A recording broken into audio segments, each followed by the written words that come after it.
So, I wanted to tell you a little bit about El Sirocco. El Sirocco is an incredibly fun place. It's an incredibly debaucherous place. It's the hub, it's the epicenter. It's the place where anything could happen. Where the subterfuge is revealed, where plans are made, where emotions are revealed, where people are exposed in front of other people. It's a place where a lot of people are having a lot of fun, but there's something bubbling underneath. It's where everyone goes to in Tangier in 1955. It's glamorous in its initial appearance, but it still had years worth of drinking, high society and frivolous behaviour. So I wanted to give it a little bit of a kind of tarnished edge, which is why I've gone for the kind of very old golds. It's very flamboyant.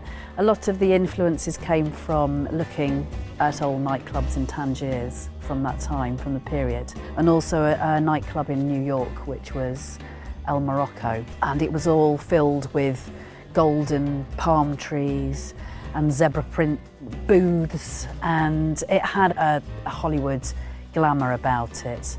But again, it had the kind of seedy side of Morocco.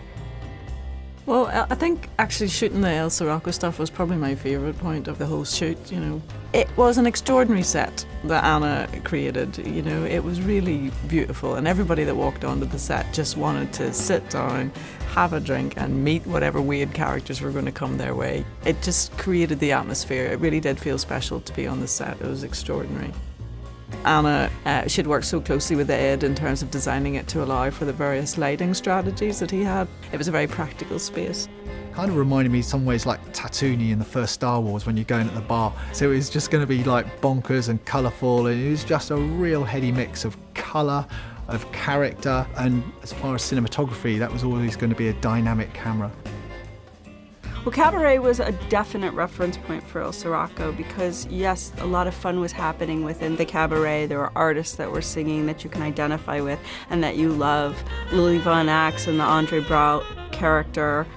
The El Sirocco that I wanted to create was a post-war nightclub where people could go, have fun, relax, but there was a sense of colonialism, a place that was oppressive, and because of that we created a place where a lot of French music was sung and people were having an enormously good time, but it doesn't feel quite rooted in what Morocco actually is. It's what has been imposed on Morocco, and that's El Sirocco to me.